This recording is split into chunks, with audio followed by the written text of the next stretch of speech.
Good afternoon, everyone out there in social media land. I am The Revolution, and you are watching FCN's The Sunday Edition. With me is Miss Trezene. Hey, y'all. And J. Cole is chilling over in the FCN lounge.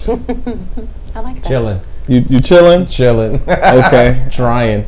Okay. Yeah, it's kind of hard.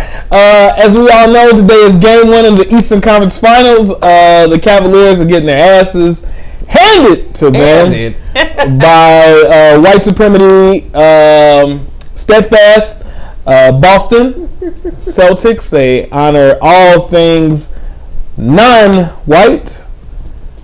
But no, it'll be white. All things white. All things white. All things Caucasoid. Yeah, my brain goes all things non-white, so it's hard for me to. You couldn't even. I couldn't. Absolutely. It's just my mind is all things non-white. So yeah. Nevertheless, everyone, we're gonna get right to it. This week, we are all aware that Azalea rapper, artist, social media. Firebrand. Yeah, I like Firebrand. That's good. If you would, I like Firebrand. Yeah. Social media Firebrand. Azalea Banks went on to the Breakfast Club for watching the interview. I could not tell why she was there. Yeah, I didn't either. I had no idea why Azalea Banks was at Day. At the I think she might have been there to promote something. She was there. She had a song that no one talked about in 50 minutes. Right. Like they mentioned it, but it didn't go anywhere. She kept trying to get it back there. She kept trying, and so that. Listen, man, I'm really trying not to be hot takey and just speak out and just say certain things. I'll get to it. Okay. But that cock monkey DJ Envy wanted to push the narrative. Yes. And to have Azalea expound and expand on her comments that she had on social media. Yes. Where she said, do you have the comment? Do you have I think we have a picture of that. Do we not, Tom? Yes. All right, let's take a look at that. Let's, so Azalea Banks here is on the Breakfast Club. We don't have comments from Azalea Banks unless you.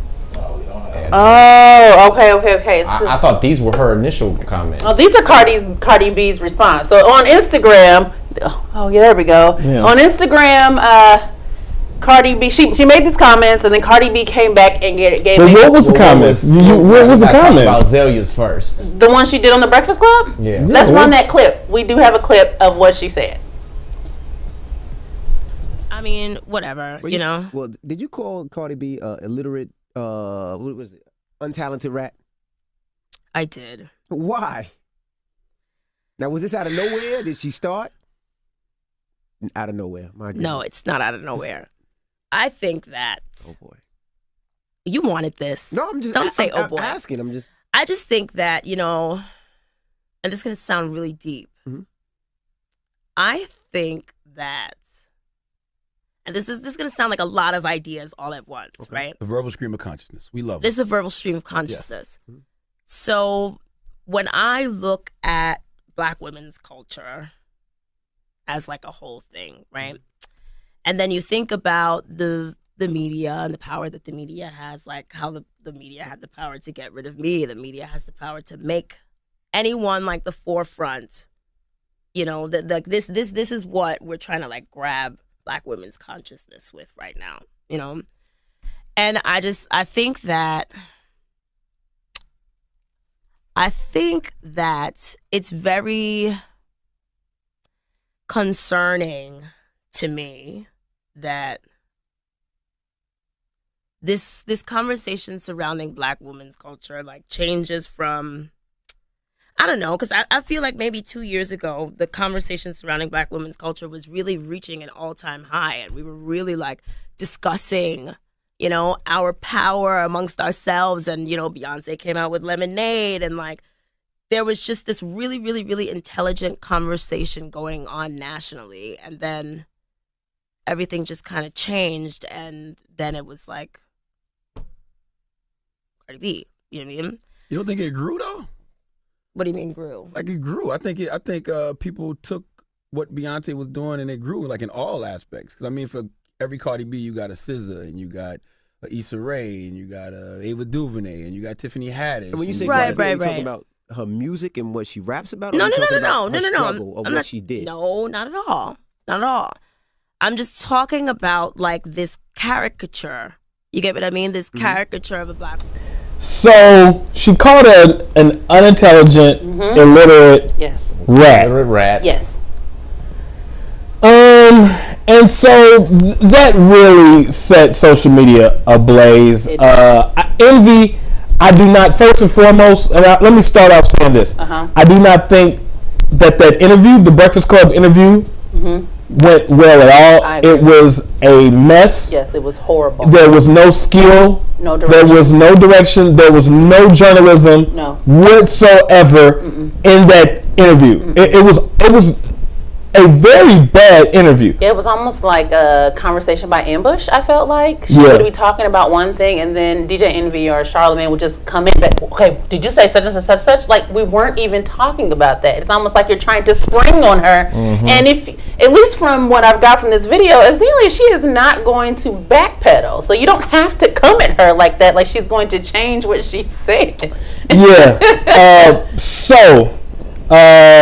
She called her an illiterate rat. Yes. And that's where it starts. So how do you want to start this conversation? Do you want to start it just on her initial comment? Do you want to start it where the backlash starts at, with people coming for Azealia?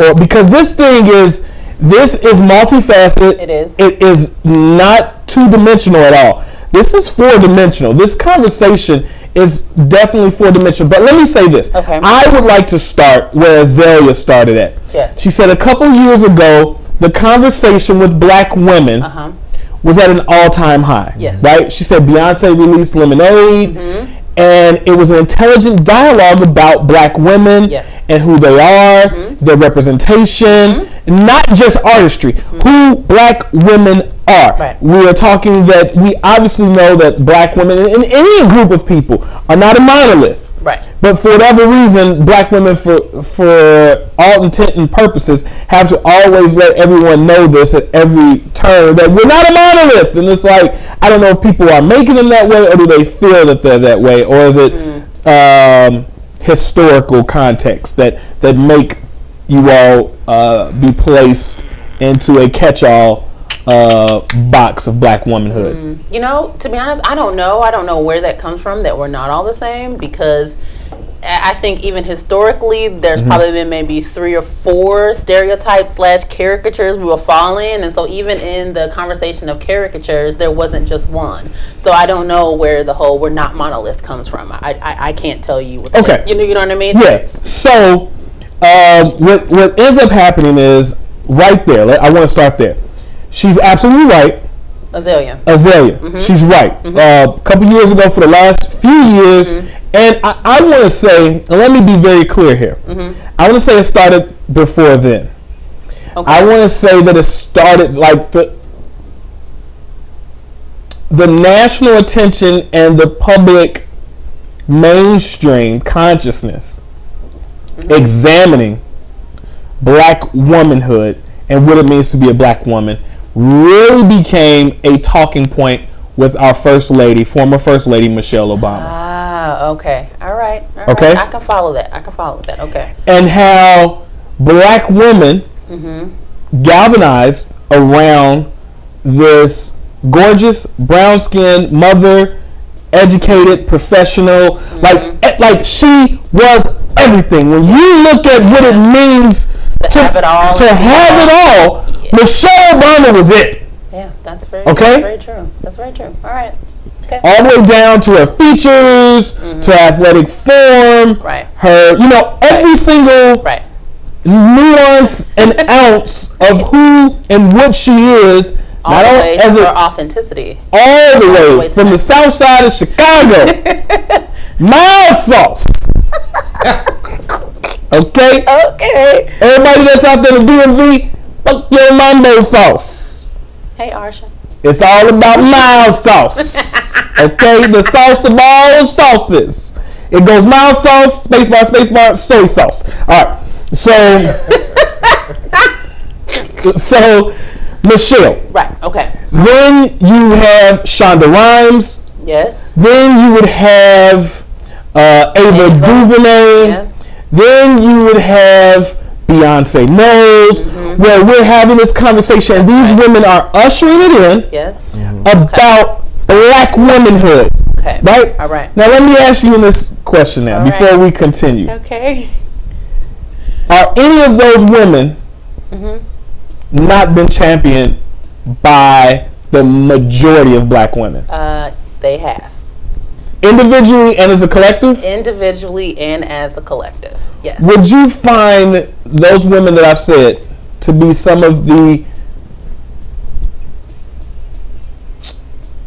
very diverse gathering of women that are very articulated, and would you call them intelligent? Beyonce, Michelle, Shonda, Ava. Yeah. Okay. So when you then get into the mainstream, and all of a sudden, like Azalea said, Beyonce's right now. The conversation has changed now. Right. The conversation has changed now. Right. And all of a sudden, here comes Cardi B. I find all facts. Do you find that, here's where I get a little thrown off by it. We always talk about Donald Trump as a distraction, fake news, and right? Right. But here comes Cardi B to distract from what Beyonce is talking about, from what Michelle has put forth. Right, because it is not in alignment with that conversation. So tell me more why you feel that it's not in alignment with that conversation. I'm curious. Well, I don't think it's news here at the Fifth Column that I'm not a fan of Cardi B. Okay. And I think the biggest thing for me is that it was just completely unintelligent. What are you singing and talking about? I did feel like she was taking on blackness, and at least from what I've seen and read, that she isn't black. And it was actually displacing what was happening. It's not as if there was a duality, if you will. So this conversation that has been going on with black women and this intelligent conversation is still happening. And this is also happening over here. I feel that she has come in and it has completely almost erased what was happening. And now we're here. And this has displaced it, just completely done so. So that's how I feel about the Cardi B. And everyone's like, oh, she's fun and blah, blah, blah, blah, blah. Yeah. Well, at the same time, Beyonce was putting out fun music. Yeah. And then did Lemonade. And I'm not getting that from Cardi B at all. So I'm in agreement with Azalea that she surely changed the trajectory of what black women were talking about. It isn't that black women aren't still talking about it, but it is not at the forefront like it was when Michelle and all them. It just isn't. Okay. So what is there to drag from Azalea and just saying, and she was very clear, she didn't backpedal. She said, I did.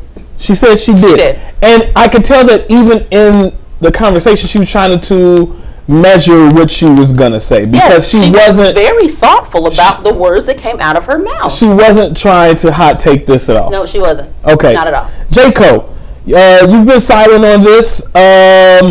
Based off of what you've heard, based off of what kind of the way I'm trying to steer the conversation, what are your thoughts as it stands right now, just where we are in the conversation? Well, I have to, first of all, I tend to agree with what Azalea has said up to this point, like you said, where we are in the conversation, and that Cardi B changed a large segment of conversation.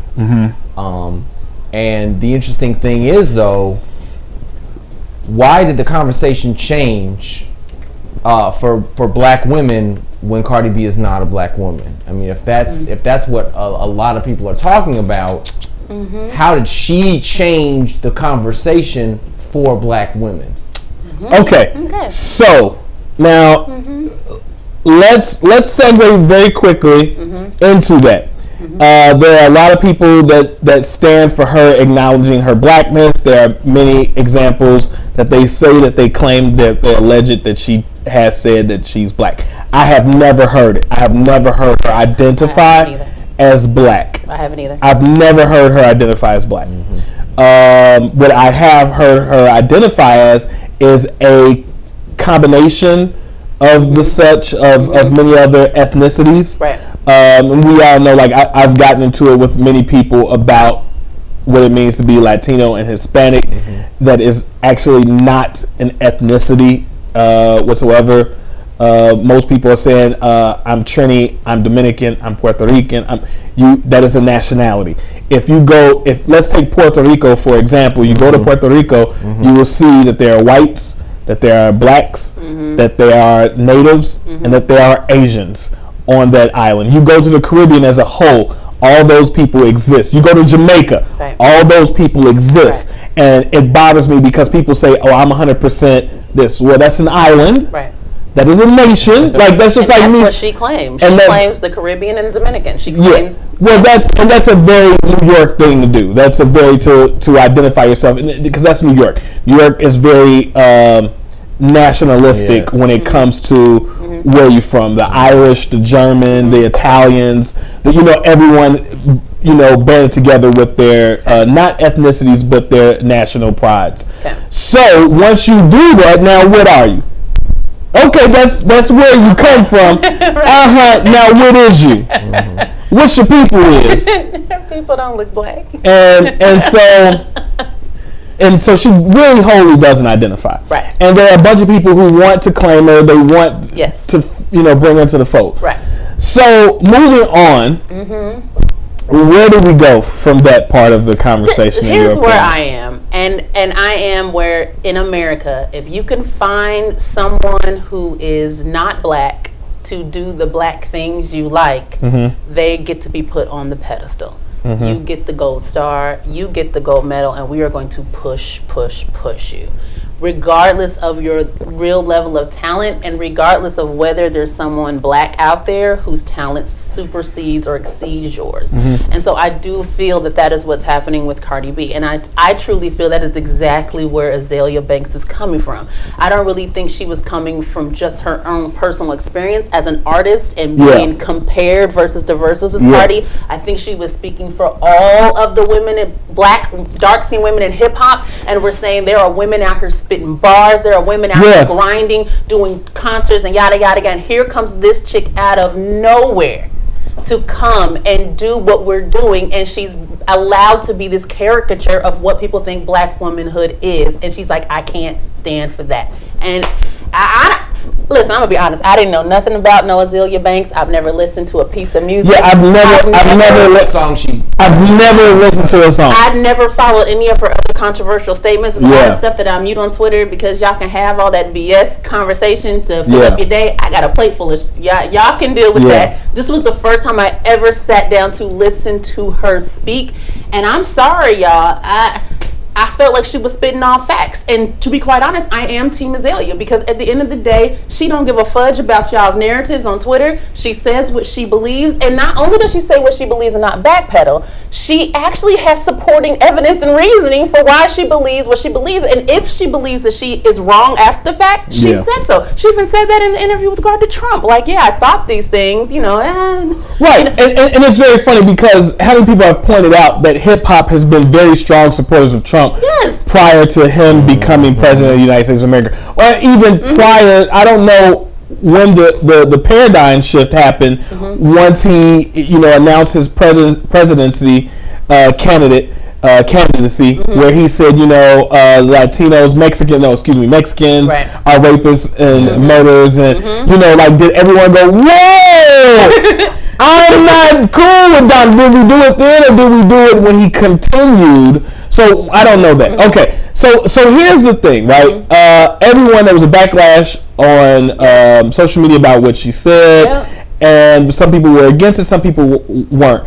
Here's something that I find to be interesting, is that Cardi B then made a statement. Yes, she did.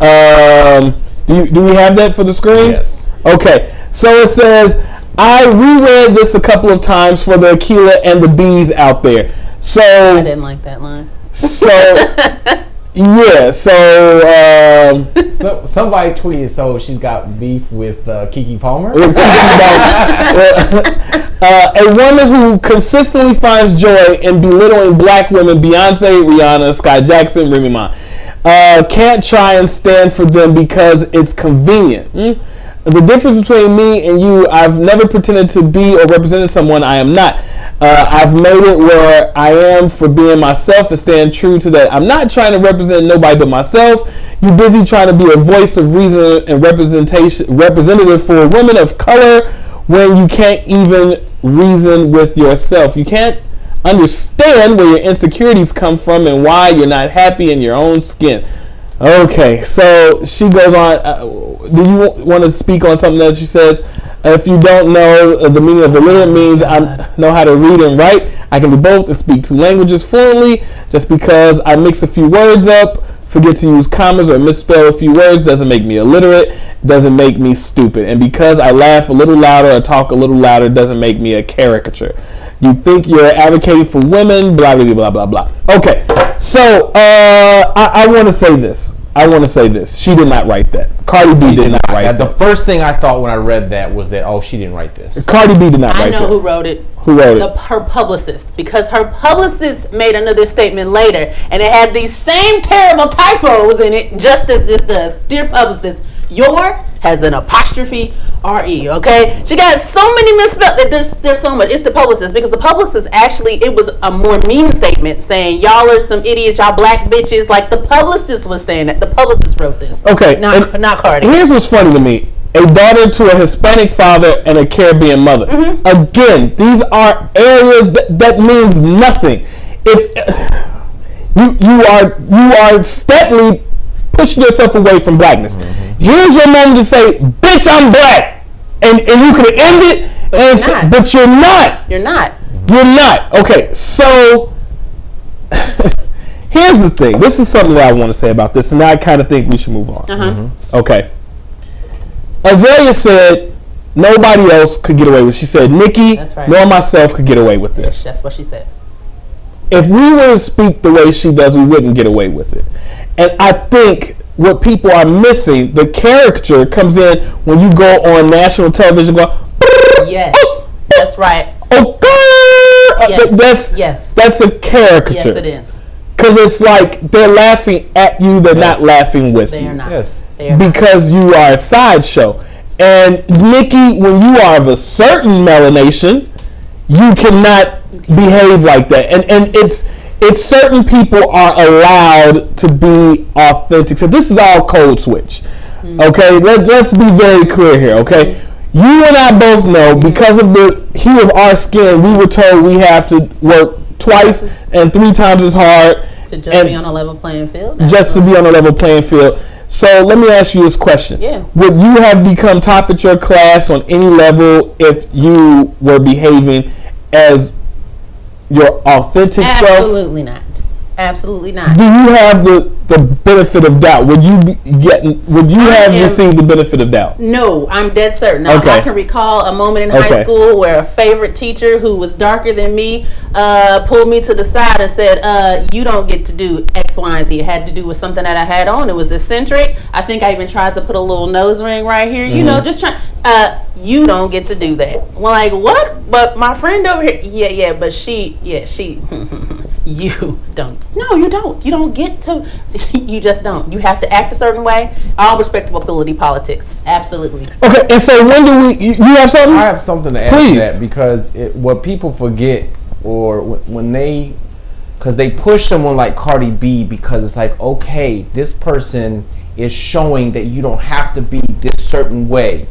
You don't have to fall into those, social guidelines or respectability politics, whatever, in order to succeed.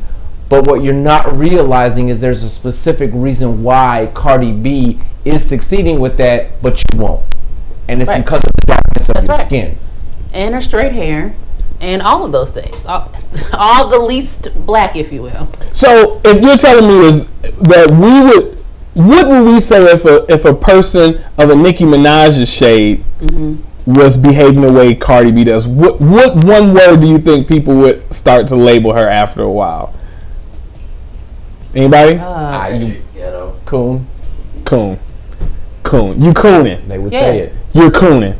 And no, I've yet to hear someone apply that word to Cardi. Oh no, nobody. It's she's cute. She's being her like. This goes a lot further than just Cardi B and Azalea Banks, because I want to tell you this: hip hop does this all the time. Hip hop has and black folks do not wake up to this. I remember watching this when I was a child, right? I'm listening to Poor Righteous Teacher. I'm listening to X Clan. I'm listening to Public Enemy. I'm listening to. There's so many great artists. Leaders of the New School. So many great artists, right? And then they push NWA. Right? They push the guys that's telling you get high. Yep. Drink marijuana. Right. Get a gun. Sell crack. Yeah. And you just said drink marijuana. I left at it. Oh, I said drink marijuana? Yes. Oh, okay. Somebody does it. Well, you can't drink. You can drink THC. That's true. Old man Rainbow. You damn kids out there shooting up crack cocaine and drinking your marijuana? Drinking that marijuana? Is that what you out there doing? You goddamn whipping. Nothing's gonna come to you. You long-haired freak. But and then what happened? That movement of conscious rap is always this small. Yeah. And then gangster rap, right? That's the one that everyone wanted to emulate and to glorify. And guess what? A generation of my friends went to juvie, went to jail, is dead, low educated.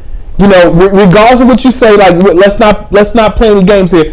The kids that I grew up with, there were 2 children in my neighborhood that were my brother's age. So if I was 16, they were 12. They had murdered people. Yikes. That's so crazy. They were 2 of the scariest drug dealers in the area, and they were 12 and 13 years old. That's crazy. And this is a very real statement. I knew kids that, you know, sold crack, and we can all pretend that it wasn't, is there situations and that's all bullshit, because I knew these kids. They came from good families. They came from, but you know what they glorified? They glorified the music. Yeah. And they wanted to imitate the art. Right. And they believed it. Right. And so they believed it. That's the key. And so they bought into it. Yeah. And my music got pushed down. Then it happened again. Look what happened with Kanye comes out, you know, then Kanye's, and you get Lupe's, and you get Wale's, right? You get all these guys, you think, oh shoot, you know, that then you eventually get to Kendrick's and the J. Cole's, but then what do you get more of? Migos. Yeah. Migos, and Lil Uzi Verts, and Kodak Blacks, and you get, those are the guys that they push it, and sure, you can always argue me and say, but Kendrick Lamar got an award and he gets, yeah, that's one guy and J. Cole, okay. But they're pushing 20 other guys. Right. That are hella fucking ignorant. Right. And I feel like what Azalea is saying is exactly, Azalea's 26 years old. We're 20, no, we're not 20 years apart. I'm like, whoa. God dang it, you son of a bitch. But, you know, so it's not like she's an old chick. That she's speaking from a very legitimate, very real place. Right. And I think that we always fall for the okie doke. We always fall for fun. We always fall for gangsterism. We always fall for thuggery. Which we're going to talk about in our next segment here. But let me see. We have a bunch of comments. Do we? Yeah, you can't. Thank you, Corner. You can't drink marijuana. I told y'all. You can drink marijuana. Oh my God. Okay, let's see here. Listen, this is Superfan Tanisha D. Newman Pruitt. Listen, I'm not a fan of Cardi. However, I can't stand Azalea Banks, and she does not care about the black woman. Yeah, I agree. Wait, Azalea doesn't? No, I thought she said Cardi doesn't care about black women. She said, and she does not care about the black woman. I think she said Azalea doesn't. Desmond, Hey, what's going on, Desmond? I think the post-Michelle Obama effect has been reset somewhat. Ooh, I would love to hear more about that. Ray speaks truth on the Michelle effect. Tanisha says, of course she was. Taking on blackness is profitable for people who are not black. Yes. We've talked about that before with her buddy. My Bruno Mars, yeah. She is black adjacent. Oh! Who said that? Desmond. Oh, black Desmond, no!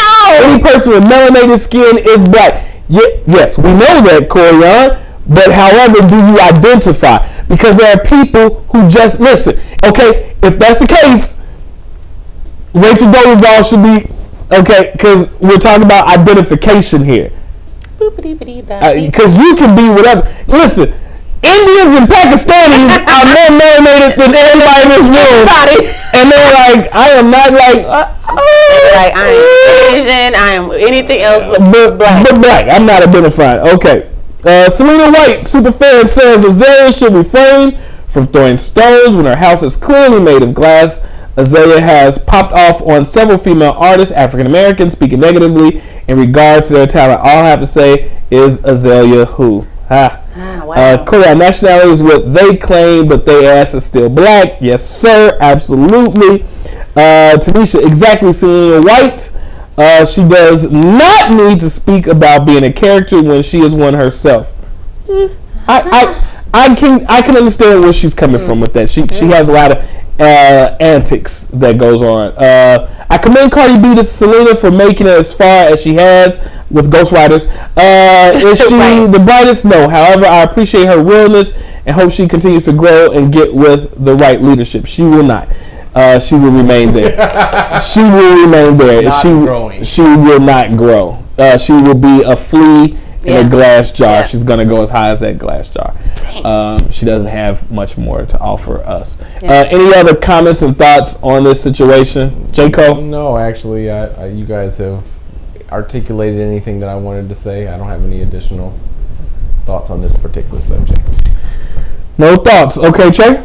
No, I'm going to continue to give a thumbs up to Azalea just because I did like what I heard in the interview.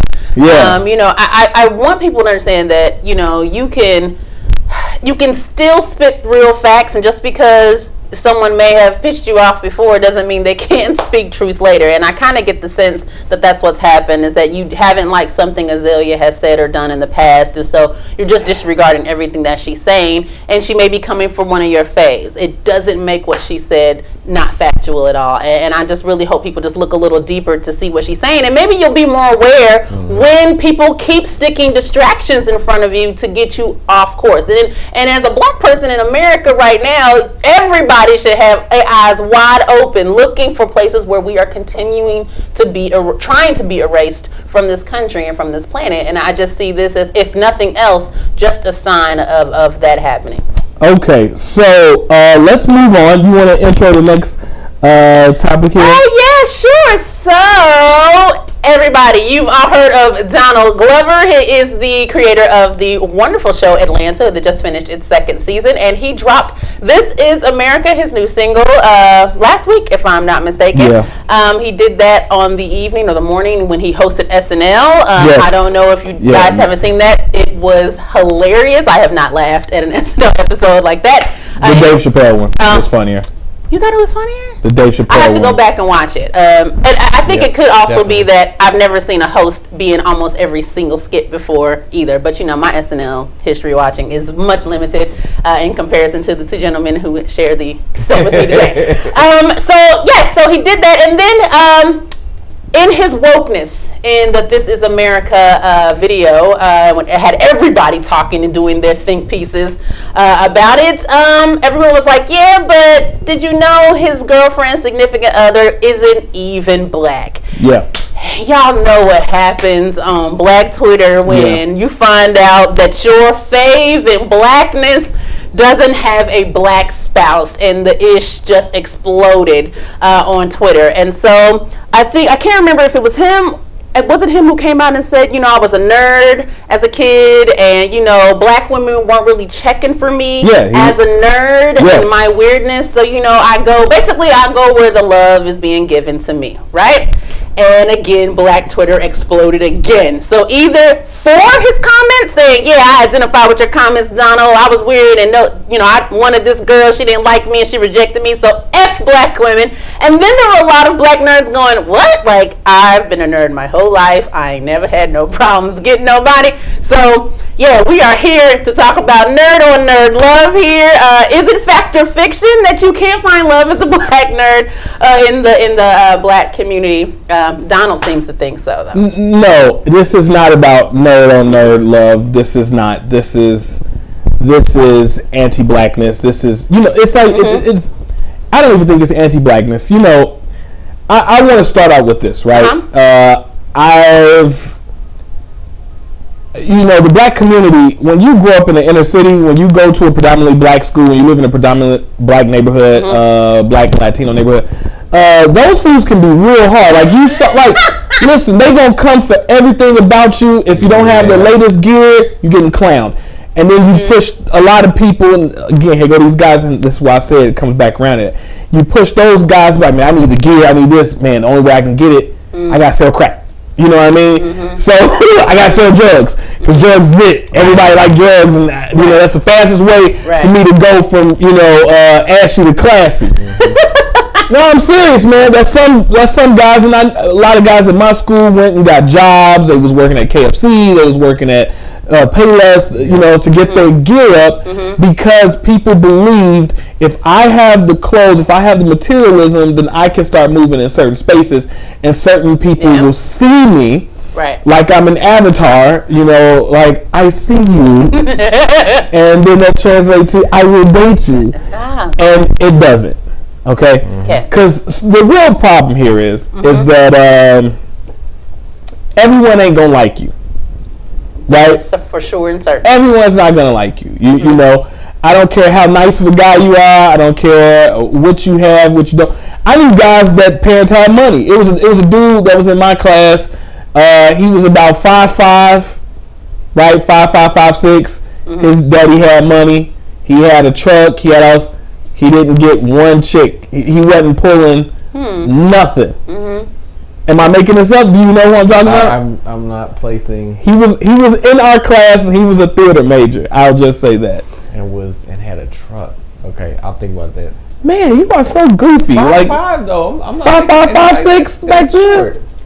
In our class, are you being serious right now? Oh, I got it. Okay. A guy 5'5" in high school? Yeah, why not? Yeah. I mean, in high school, 14 through 17. No. I got it. Okay, right. Yeah. And I'm talking, they had money and everything, and no chick, so the money didn't mean anything, right? No, and he actually had some swag to him. He had swag to him. Wasn't awkward? No, he wasn't awkward. Okay. He had some swag to him. I wouldn't say he was like handsome or anything. He was average. He was an average little dude. Okay. You know what I mean? But wasn't nobody checking for him. All right. Okay? Then you had dudes that was 6'3" in our class, right? They were basketball players. They were really popular, right? But they were really dark skinned, and they didn't put together a bunch of good features to be, classically handsome. So, they didn't get. Okay. They didn't get the chicks that people thought that they should. Because you just didn't, right? All right. So typically we get to this place where that's not an issue, right? Where you have to be what? In the black community, they're typically looking for the Albie Shore types. They are typically looking for the dudes that are about between 6 feet, 6'2", right there. Light skin, light brown, right there. With classically good looks with hope and some swag is onto it, right? Yeah. And if you have money with that, then you in. You got it all. You can have a couple dollars. Yes. You have the perception of money, and you in. I had some fat dudes in my neighborhood that got on because they had money, they had swag, they had gear, You know, they weren't bad looking, so they got on. You know what I mean? So this isn't a catch-all, but what I'm saying is that stereotypically, those guys aren't getting looked at by the popular chicks, the girls that's in the mainstream, right? Girls or guys. This goes both ways. This goes both ways. It goes both ways, right? Yes. So what the real problem is that if you're this awkward, funny-looking, dusty motherfucker, and you ain't got nothing, and you want somebody to see you for who you are, and the popular person, you know, has it, and they're like, nah, we're not in the same realm. Right. Oh, I don't like black people. They don't like me. Right. Right? Right. These are the guys, these are the girls, Yes, right? That is how it goes. Now let me ask you this question. Yep. Where are those people at going to where they belong? I hate to say this, but why aren't you trying to talk to other nerds that look like you? Why aren't you? Everybody's always trying to go up. Oh! Everybody's trying to go up. Can't never be here. We don't want to do laterally. Never. Always trying to go up the ladder, the social ladder in some way. Like trying to marry, date up. Everybody tries to do it. And so when someone says, nah, that's not happening, why do you take that as a greater rejection of the whole group of people? And then you start telling this fucking lie that black women go like, no, 9s and 10s did not like you. You are a 4. You are a 4 and a quarter. And you are 4.25. Even as a 6, man, you still like. Yeah, I don't know why people just can't find their match where you are. Intellect, looks, skills, like just go there. But no, everybody wants to try to climb up the social ladder by choosing someone above them, and it's leading you all to unhappiness and misery. Go ahead. I hate this narrative so much because I mean, pretty much I'm on the outside looking in, right? But I grew up. I was one of 3 white people in my whole school. The whole city was literally 90% black. Like, that is all there was there. And so I saw lots and lots and lots of black people and lots of relationships. And they were all in black relationships with each other. Like, it was black people with other black people. So this narrative that is coming from a minority of people pisses me off so bad because it's like y'all are being really loud, but you're the vast minority. You are not the common thread throughout this country.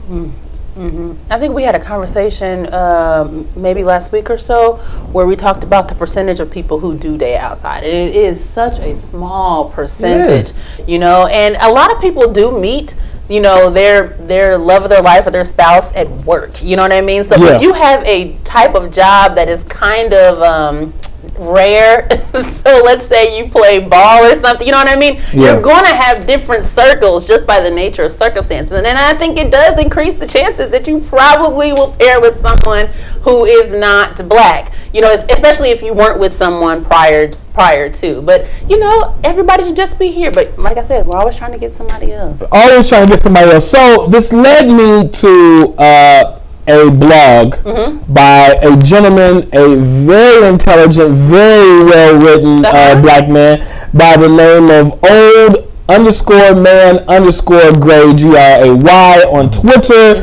And he had this blog post that was amazing. I'm gonna skip around through it. Okay. He starts out, women aren't checking for nerdy black men. Man, that sounds super familiar.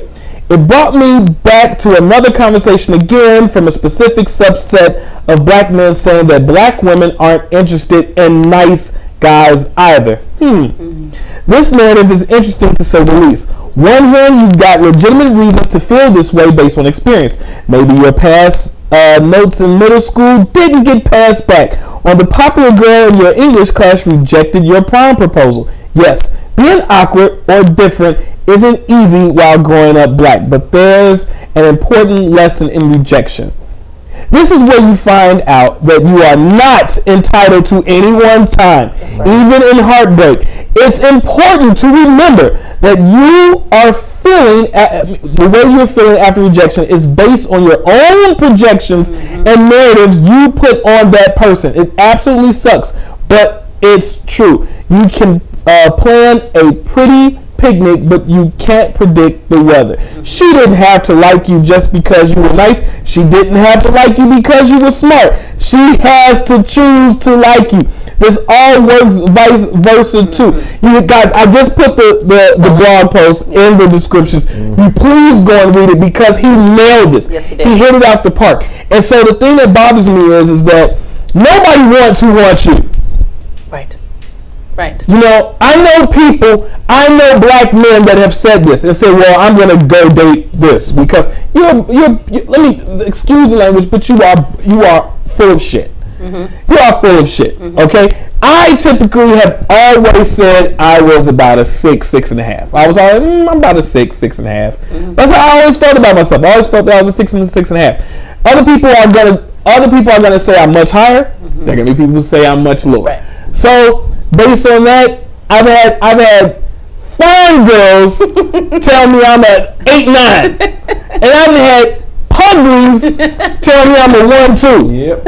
Oh God. No, I'm serious. I've had fine women tell me I'm 8.9. I've had pugglies tell me I'm a 1.2. Right. So if you do that, I'm like I'm a every man 6. Okay. Right? All right. I'm an every man 6. I'm an every man 6. Right? And so with that being said, I always looked in the mirror and said, all right, who am I? I don't think that I deserve or I'm entitled to date the prom queen or the cheerleader. Oh, you like me? Oh, you wear Lord of the Rings and you're into your schoolwork and you into, me and you should talk. I've always opened myself up. And I've never had a problem dating black women. It's a bunch of bullshit. I know people that did not want to date people because they weren't fine enough. Did you look in the mirror and look at yourself? No. Because if you looked at yourself, who the fuck do you think you are? Oh boy. No, I'm being dead serious. Who do you think you are? How do you not know that you a smooth 5, but you expect 8, 9s, and 10s? How does that work? I watch this happen on Twitter all the time, and I'm watching. Sorry, women, I don't buy into that look shaming crap. So I'm seeing women who are clearly under a 5, who believe that their degrees and their jobs and their salaries and their ambition bump that number up in terms of just looks. Like, I don't know what kind of I don't know, give me some weird magical word. I don't know how that all works. Like, it's one thing to say what you are as a package. It's another thing where I'm like, you think that these things can bump you up to get someone who's an 8, 9 in terms of just looks and fine. I don't know how that works, but I am seeing that. And I'm like, ladies, this could explain why you are alone. It could explain why you are really gung-ho about I'm going to find me a white man, or I'm going to find me an Asian man, or go to the other populations who are suffering just as much as we are, right? Because you're taking these things that you've gotten and you think that it magically changes how good you look. And it's all so superficial and ridiculous. I find that people who don't work out but want somebody else to have an amazing body. Yeah. Listen, it doesn't work like that. Like, that's why I avoid people who got super nice bodies, because I don't want you forcing me to go to no damn gym. Like, just enough. I don't need you. You're not dragging me to no gym. I'm not going. What? Why are you making that face? That's funny. I think that's funny. That's hilarious. No, Jacob, what do you have to say for this? Yeah,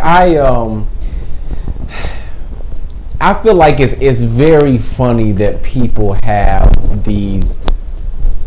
And we talking about the black community, right? Yeah. And the black community, what's the first thing that they attack us about? Us being my kind. White.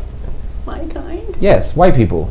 That was funny. Privilege. Yes. Right? Yes. Privilege. Entitlement. Right? Mm-hmm.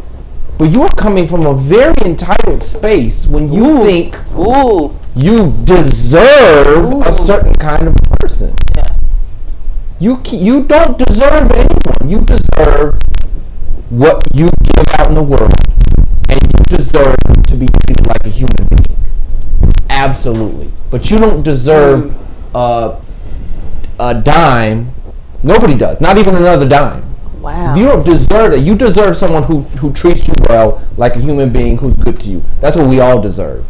After that, you don't deserve nothing.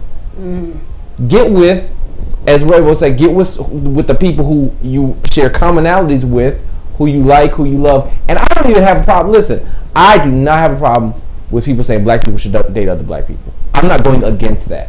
Because in general, I feel like that there's not a problem with that. Yeah. With that thought at all. I love black women, but if all black women told me no, I'd rather date a black man, I would not be mad at that. I can't be mad at that. I would have to readjust my preferences eventually. Eventually. I'm trying. But but I wouldn't be. I'm never mad at a woman who tells me I don't date a white guy. Okay, that's absolutely understandable. Keep that up. He said, keep that up. Seriously, dude. And find you a good black man. We're out there. Yeah, it's a gang of us out there. We're out here. So someone on Twitter said, let's be honest, black women are not attracted to the weird black guy. If you're different in any way, you're gay or weird. So people need to stop acting surprised when they are with an opposite race, because true enough, we wouldn't be attracted to them until they're famous. Dating outside your race doesn't make you less woke. And that's where it does, you get into this weird space, right? And we've already addressed the myth of nobody liking you, right? Now let's talk about wokeness. Yes, please. Right. And let me say this. I do challenge. I'm throwing a flag on the field. Okay. If you are seeking to be with someone else, other than someone that looks just like you,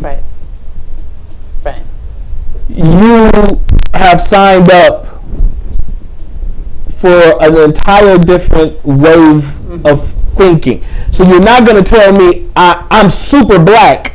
I'm so black, and all I think about is black issues and black, but I don't want a black partner. Right. That don't make sense. Somebody work on one of you really smart, articulate graduates of some advanced sociology degree. Please explain this to me, because I don't get it. No matter what type of Pavlov's dog whistle law that you come to me with, Pavlov's dog whistle.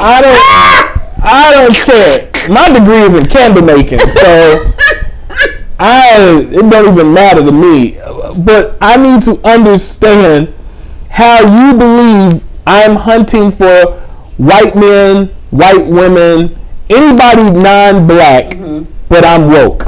Yeah, explain that to me. I struggle with it because I truly believe, you can date whomever you want, right? You can love whomever you want. Your heart loves what it loves. But I still believe that choosing your lifelong partner, your whomever, marriage or not, your lifelong partner, it's still a political decision. Oh. I feel that decision is never one that's made just from the heart, and it can't be. Ooh, and so, and I know some people will probably be like, what? Like, why would you say that? And I'm like, well, you can't tell me you're all about the black community and then you choose a non-black spouse. And I feel like that goes both ways, both for black women and for black men, right? So it's like, people, please don't drag me.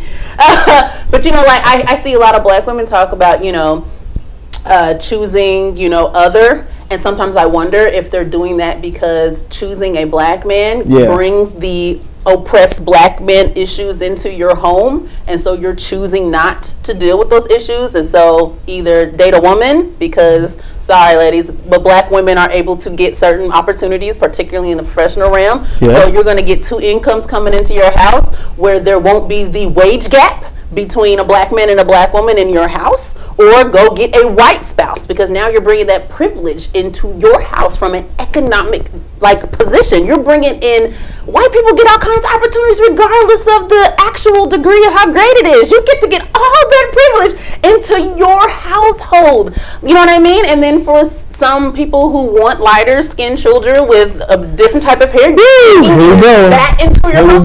So one. I can't see how you can be pro-black and make the very political, economic, whatever decision to bring a non-black spouse into your home. So for me, when I do find out that someone who is super woke and putting out a lot of content and a lot of art out that is pro-black, but I find out that in your home you've got a white spouse, you get a question mark for me, because now there is no way, I can't tell, are you doing this for artistry and this, or you really mean it, or is it aesthetic? I can't tell. So are we not allowed to have allies? What does allies have to do with choosing spouses? So if we're allowed to have allies, why does that change the narrative when you're dating them? If you can be friends with them, you can be friends with them, but you can't date them. Listen to what you're. Okay, listen to what you're saying. Like, that's just like saying, I can't think of a quick knee-jerk analogy, right? But let's just look at what you're saying, right? An ally, are you taking it home with you? Are you taking that alliance home with you? Or is the alliance happening on the battlefield? Like, you go out into the battlefield and this person is watching your back in the battlefield, right? They're watching your 6, they're watching your 12 in the battlefield, right? When the war is over, where are you going? Why are you taking this ally with you? The war is over. So you're taking them back to your neighborhood. You're transplanting. You know what, man? You've been so cool. Mm-hmm. Thank you. Mm-hmm. Thank you for being a good, upstanding person during the war. Mm-hmm. You know what I'm going to do? I'm going to bring you back to my neighborhood. I'm going to let you come in. I'm going to let you set up shop. I'm going to let you choose whatever you like. And to, you know, let me tell you something. If I'm a store owner and I was in wartime with them and it's my buddy and I got, hey man, you know, like, hey, if you're ever in town, look me up. Right. My ally, hey, if you ever in town, look me up. Dinner on me.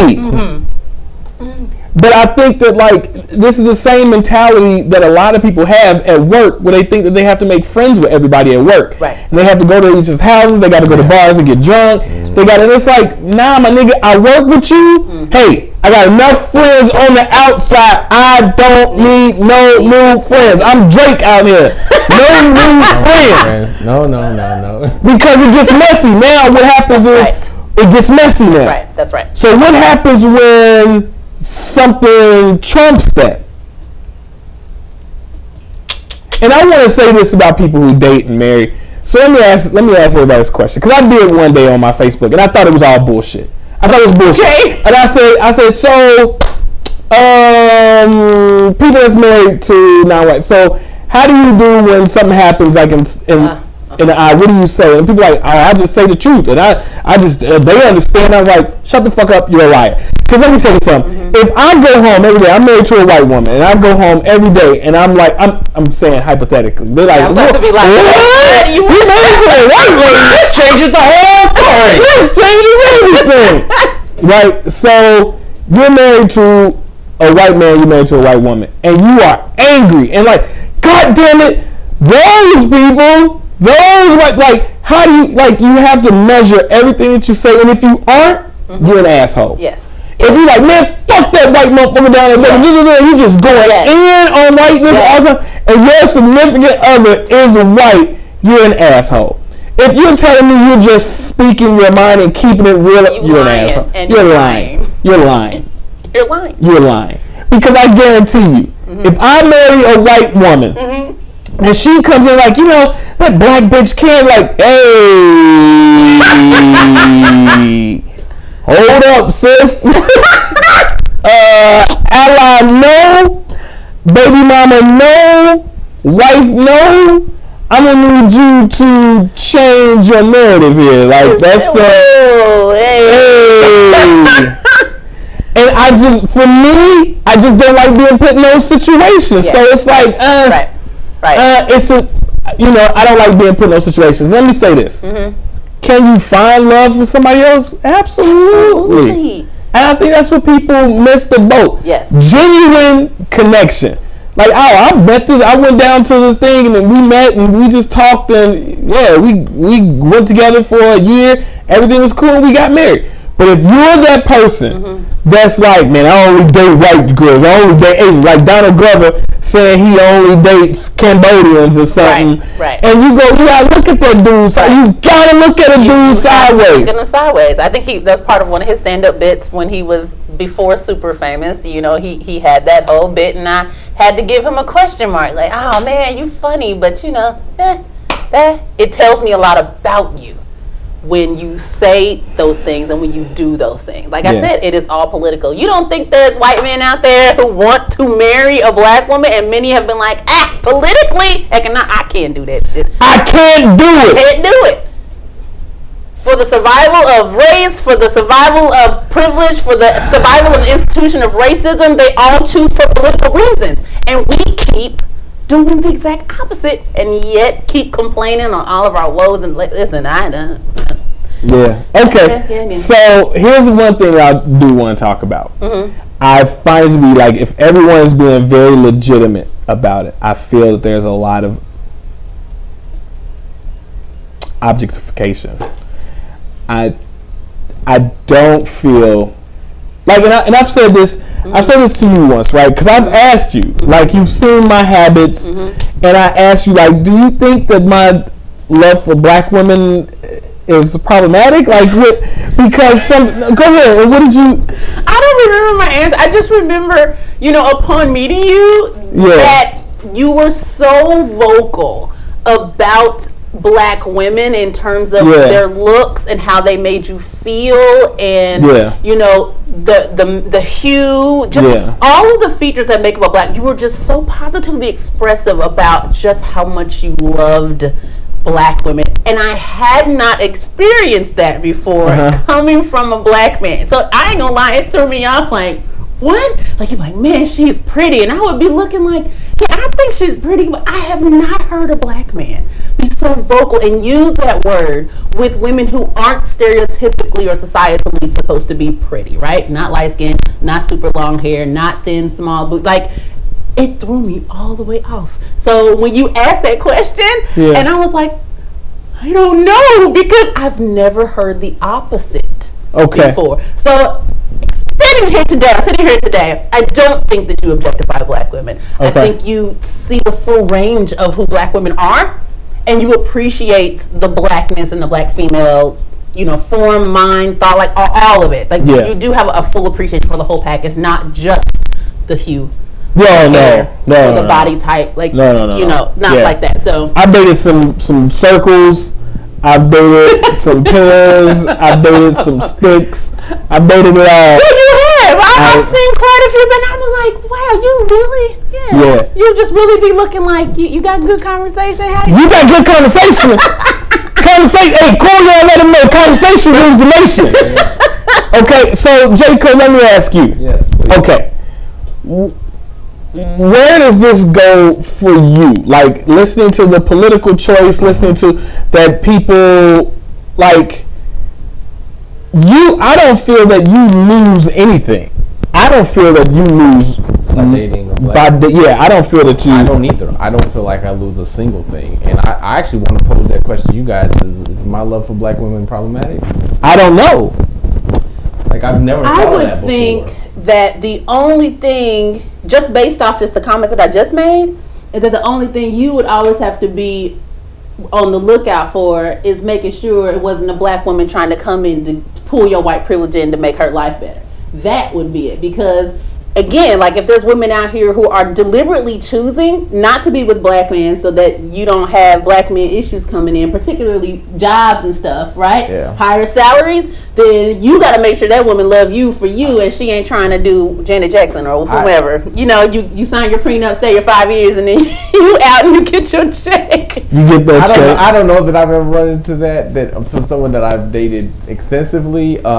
I used to make it a point, and I've changed this because I feel like it identified a deficiency in me. But I used to only date black women who I was the first white guy they had ever dated. Like, if you have dated another white guy, I'm like, That's odd. I've never heard that. Yeah, me neither. Well, I mean, on an extent, it made me feel special, right? Like, oh, I was so good at what I did that you created the exception for me. Oh, That was an ego or a security, whatever. That was definitely ego. So I have changed that, but what I have not ever done is dated a black woman who only dates white men, because I feel like that is as hypocritical as on my part. There is a different connotation from that when you are looking specifically for a white man. I question why. Ooh. So yeah. Okay. Yeah. Yeah. That's but I do wanna include in this conversation that if my significant other came home and was cussing at white people about all that, I would just literally join in with her. So she would not have a problem on that front. Okay. With me. Oh my God. Good job. A way to sell yourself. No, I'm not.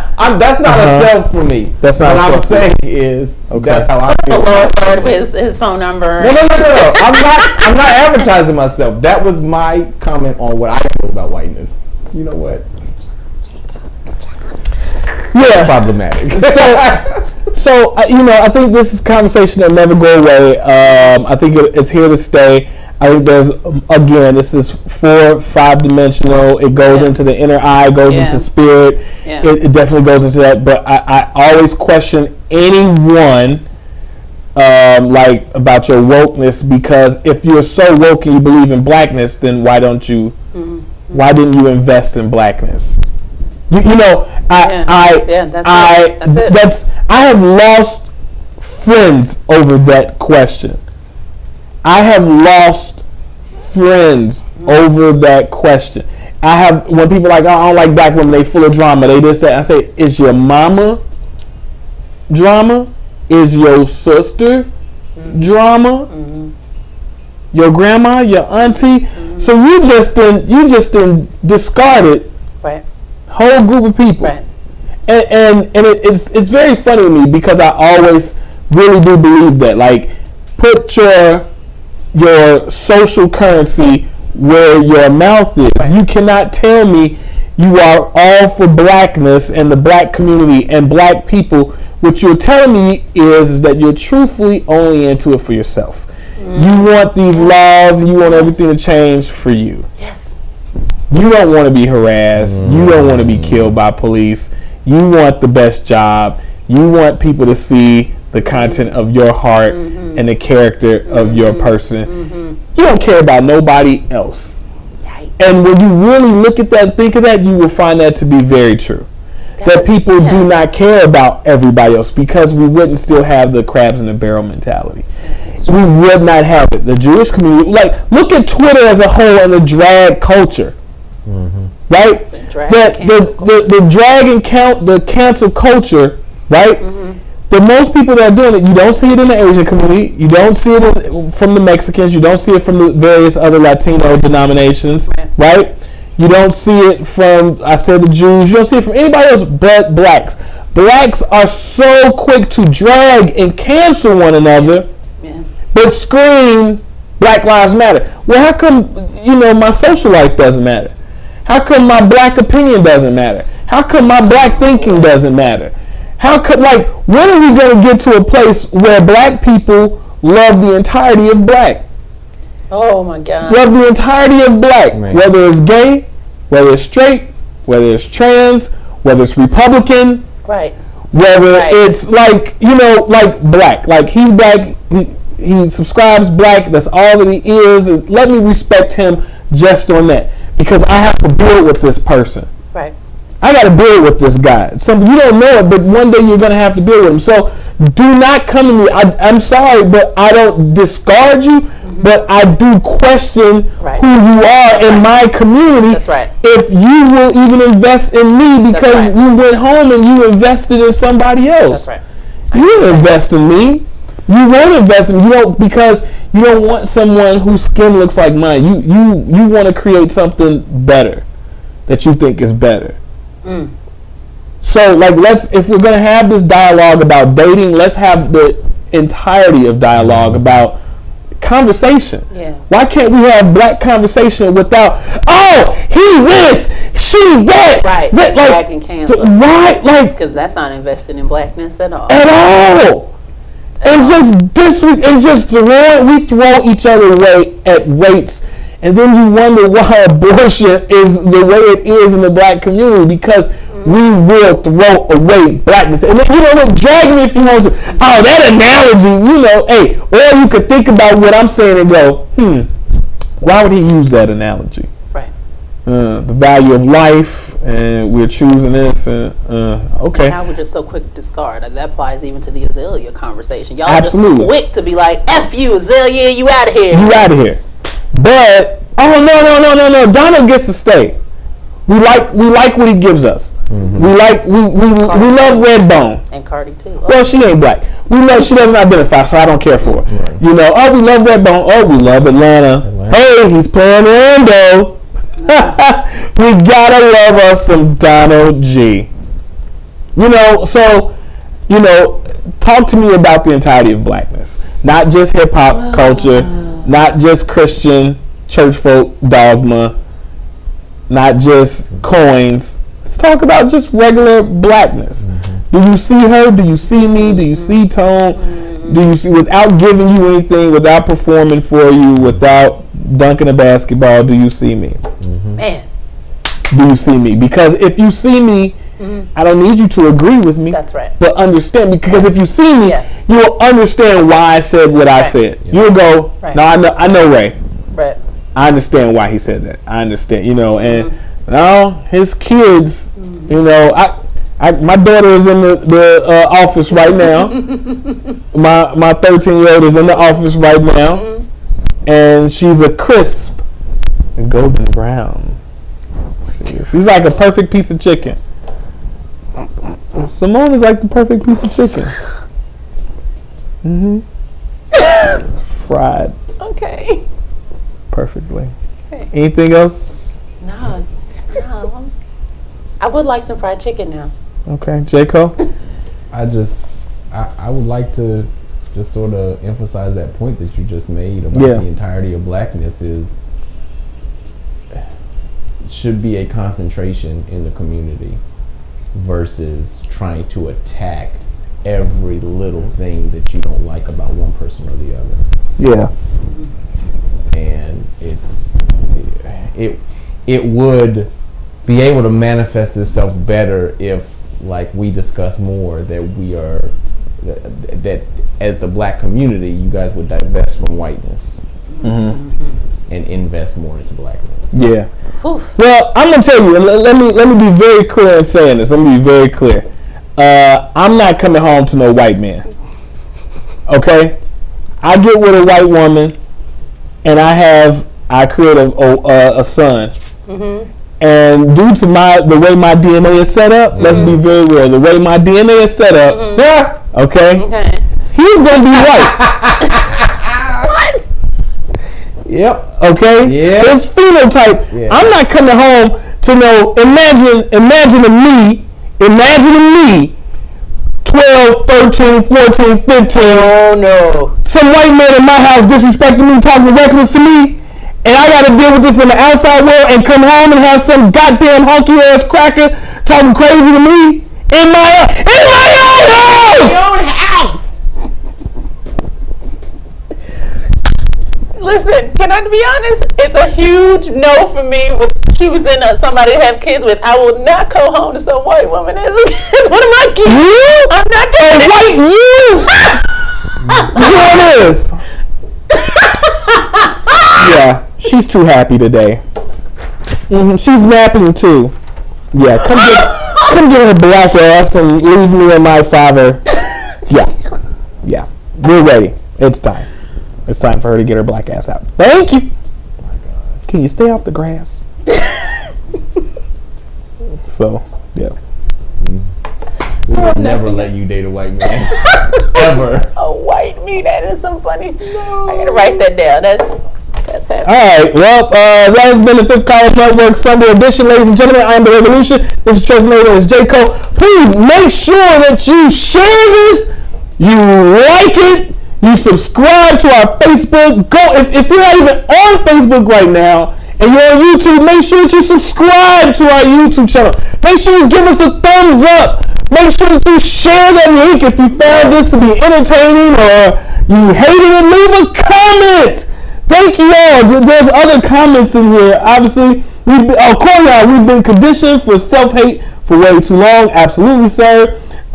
Speak, Ray, speak. Okay, I effing love FCN. Best topics, awesome dialogue, awesome host. Thank you. Celine says chicken, and yes, chicken. Let's see. Make sure that you follow us on Twitter, Instagram, and just everything. Go to our website. Yes. The website. Go to the website, thefifthcolumnnetwork.com, where you can find each and every episode on demand. You can go down the rabbit hole of these weirdos, these black nerds, and listen to and watch everything done. Make sure that you go on to iTunes and find FCN, the Sunday edition, on iTunes. Ladies and gentlemen, we are on iTunes. Yes. You can listen, you can drive, you can do your find your chicken, you can date your white man, you can swipe right on Tinder for your white woman or your Asian. And listen, you don't even have to stop doing it. And you can do all of this from the comfort of your own home and phone. Ladies and gentlemen, thank you for watching. I hope you enjoyed. If not, I would love that better. Send me all your hate and vitriol too at The Revolution on all social media platforms. And so I can come for you and find out where your mama is and give her the what's what. Oh my God. Okay. Run up. Clear.